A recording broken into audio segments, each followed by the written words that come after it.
sad napuštamo lagano Pag. Idemo prema Splitu, ali staću još sigurno negdje putem.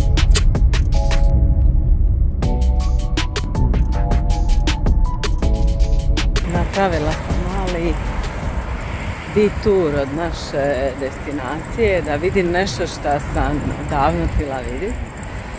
I nisam bila sigurna kako ću to izvest, koliko se treba šetat, hoće li to moći Oliver, sada još Oliver dodatno i spava, kako ću s njim dok spava to izvest, ali kao aj stavit ću ja na Google Maps pa šta bude.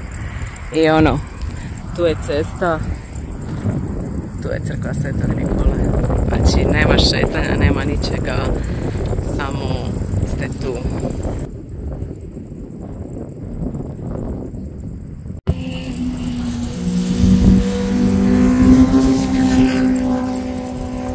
Pošto je Oliver zaspa, neću se udaljavati puno od auta. Žao mi je što neću sasjeći smačen na 4 strane svijeta kao navodno svi hrvatski kraljevi, ali it is what it is. A sad idemo na plažu. Oliver se probudio i stižemo na prvo naše odredište.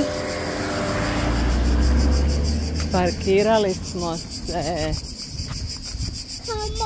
kao monster truck malo dalje jer divlja je plaža, pa onda baš nema ni nekog organiziranog parking mjesta. Sad ćete se vidjeti, pratite. Dobrodošli na plažu Bilotinjak.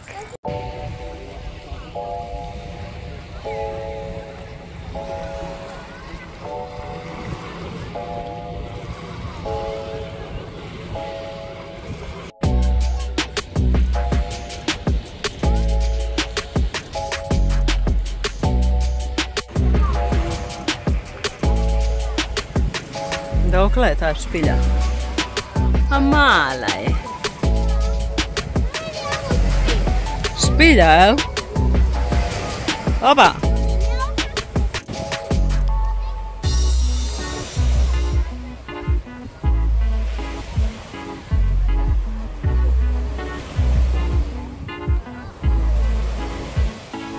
Ćemo ići u onu drugu špilju.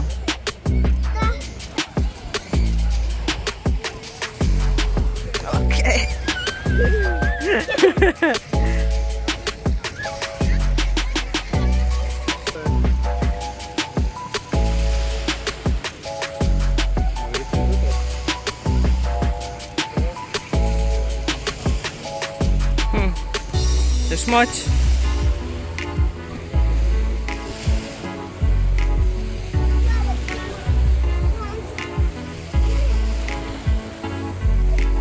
Ću te slikat.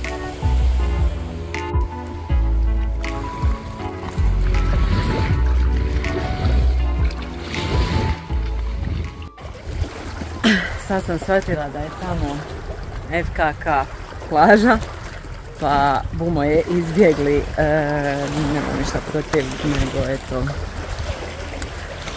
idemo na našu. Golači, golači, golači!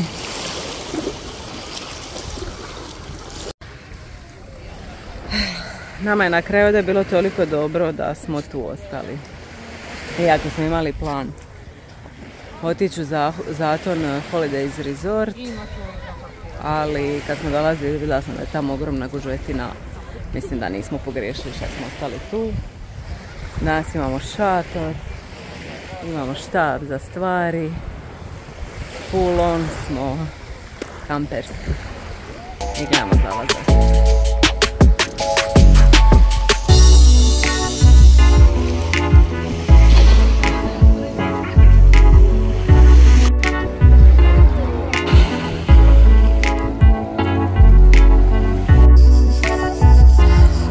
Dočekali smo mrak, s tim ću završiti, ima hrpa komaraca ovdje, tako da ako ostajete do navečer ponesite uz kremu za sunčanje i neki repelent. A mi sad pićimo doma, najvjerovatnije u najveću gužvu stoljeća jer je nedjelja, pa